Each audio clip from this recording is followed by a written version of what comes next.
Chapter 9. Fix the Broken American Dream. For the 20th century, the American dream was a simple promise. Hard work would be rewarded with stability, upward mobility, and a better future for your kids. Home ownership, education, retirement, these were attainable goals for most Americans, especially middle class, working class folks. But in recent decades, that dream's frayed. In home prices have skyrocketed far beyond wage growth, especially in cities with the most economic opportunity. Renting becomes a treadmill, consuming more of income without building any equity. In education, a college degree used to be a reliable ladder into prosperity. Now it comes with the burden of student debt that delays home ownership, marriage, and family formation. In childcare and healthcare, young families like mine spend tens of thousands of dollars per year, while wages remain stagnant, just to meet the basics. Wages versus productivity becomes problematic, where productivity, especially among younger workers, has never been higher.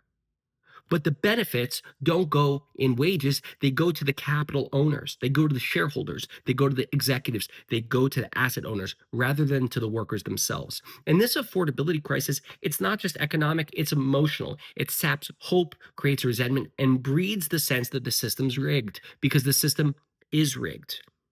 We have a broken capitalism that needs to be fixed by market forces.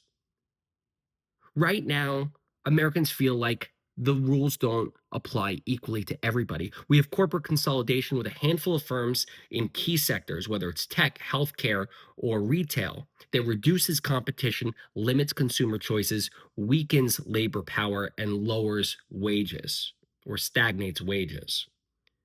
We have a huge difference between the stock market versus the real economy. Wall Street booms, many Main Street businesses and small businesses and workers continue to struggle.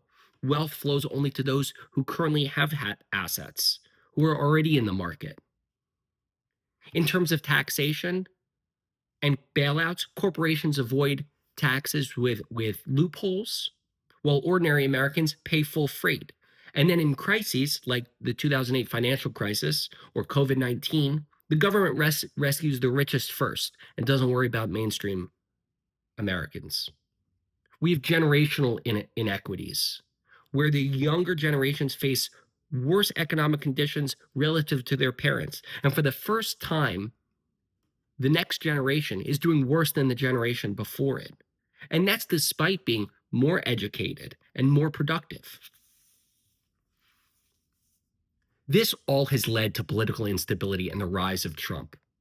Donald Trump is a political outsider who leveraged his populist rhetoric and a performative disdain of elites to create a new consensus. He channeled the anger that so many of us already have because we feel like we've been abandoned by both parties.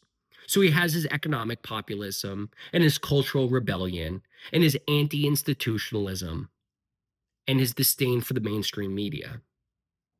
In this way, Trump didn't really cause the instability, he more capitalized on it. And it reflects a larger breakdown in our trust in our institutions, in our government, and the growing belief that the rules would apply fairly to everyone. And they don't. The affordability crisis and the unraveling of the American dream have created not just personal hardship, but a real destabilizing factor on American politics. Donald Trump's not an anomaly. He's a symptom of the deep cultural and economic distresses that we face.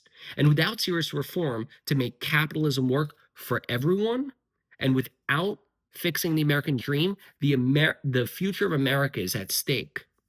We will continue to have political volatility. It must be our goal, all of our goal, regardless of our political party, to fix the broken American dream.